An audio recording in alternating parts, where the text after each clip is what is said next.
Villain Theater on Instagram or villaintheater.com. If you're feeling kind of nasty tonight, you can order drinks using the QR codes on the tables and have them delivered right to you.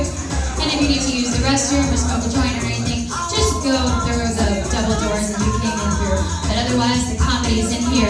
Are we ready for a comedy show? Everybody make some noise for your host of the evening, Peter Mia!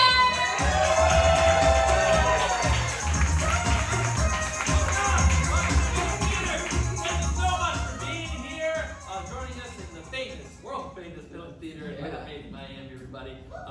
Give yourself a round of applause for supporting live theater.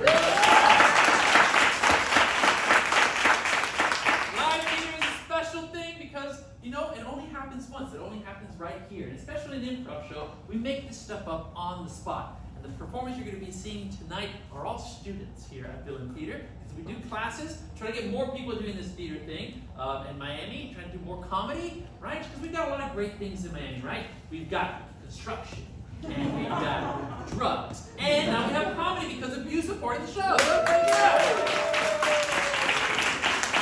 And even more so, you're supporting your friends. What are you, Mother Teresa? Come on. I want my money back. You do? You want to? After the show. Yeah, hit them up for the money. Don't hit me. They got cash.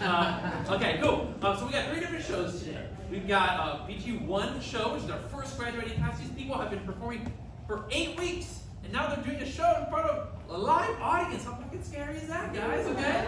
Right? Imagine if we're up here, right? Try to think of the first time you did something, how nervous you were. Like the first time you had sex, right? Okay? This is kind of like that. Wouldn't you wish that someone would have laughed during that experience, right? Okay? So that's what we're going to try to do. For them, we're going to try to be loving and supportive of what's going on. Then right after that, we have our final level, VT-4. It's going to be doing a show, which will be pretty cool too. That's going to be inspired on like a club that they're going to be putting on stage with lots of live music. And then we have our VT3 class is going to be doing a show that's inspired by Uber driving. Okay, so we're going to get a whole lot of show tonight. If you need a drink, you already heard it, it's over there. And in case of emergencies, just run as fast as you can that way. And all the comedy is going to happen right here. So let's make some noise for our first show tonight, our VT1 class, Voices in My Head.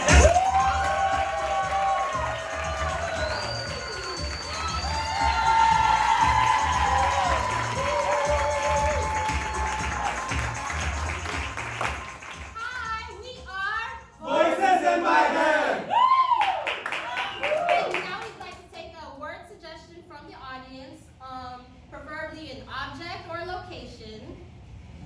Penis. Not penis. What were the other options? Slinky. Slinky. Slinky? It's up to you. Yeah. Like a slinky. Okay. You can take it or you can get another one. Can Yeah. I have another pregnancy? Pregnancy. Okay. Pregnancy. So We can do pregnancy.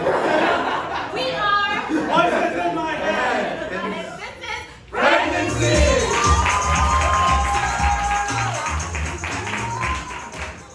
Okay, so there was a woman named Vivian who was always getting pregnant. One day, she found out she was pregnant with her 4th child within the past 3 years. Okay? It's too much for her. So she goes to her husband, Charles. And she tells him, Charles, I'm seeing this other guy. And Charles goes like, what do you mean? You're pregnant. This is your 4th already. And she goes like, Charles, I'm sorry, I can't help it. I'm just watching this other guy.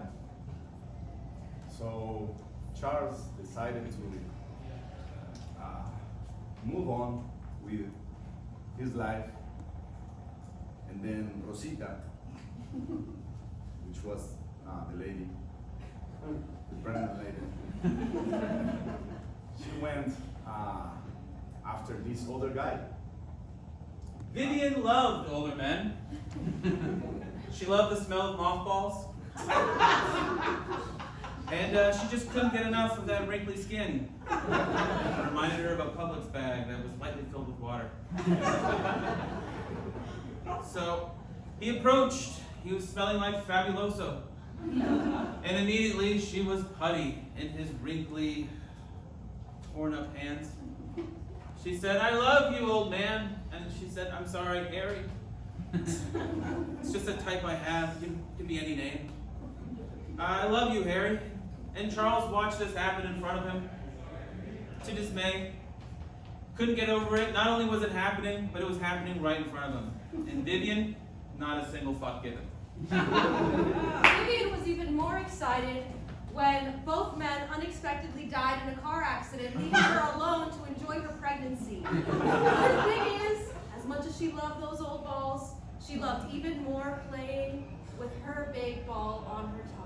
She loved being pregnant. She loved the glow. She loved not having to wear makeup. She loved crying all the time. She loved craving things.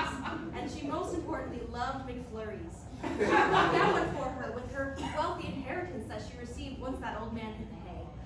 With that inheritance, she would also buy lovely things for her upcoming child. She went to the store. She went to TJ Maxx, honey. She went to Target. She would get cradles. She would get something for herself. She would get wine and throw it away because she's not supposed to drink when you're pregnant. And eventually, after piling all these things, she decided to have an I'm pregnant party, which some people call a baby shower, with all her family and friends. And when the baby shower happened, Vivian invited all her friends. She only had 3. So, with the 3 friends that she had, she said, "All right, look, I had all the inheritance money. I have 4 kids, 3 and the one in here, with a baby bump that I'm touching a lot." And so Vivian said, "Look, guys, 4th baby, I love old man. I don't think I can have any more because they're old. I don't know if their penis still works, Viagra maybe." But Vivian was like, "I think I want 10 kids, maybe 11. And at that very moment, Vivian's water broke in the middle of the party.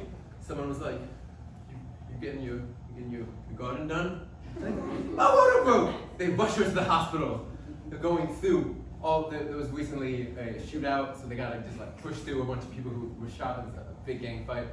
Pushed through, and she's crying. It's only a matter of time.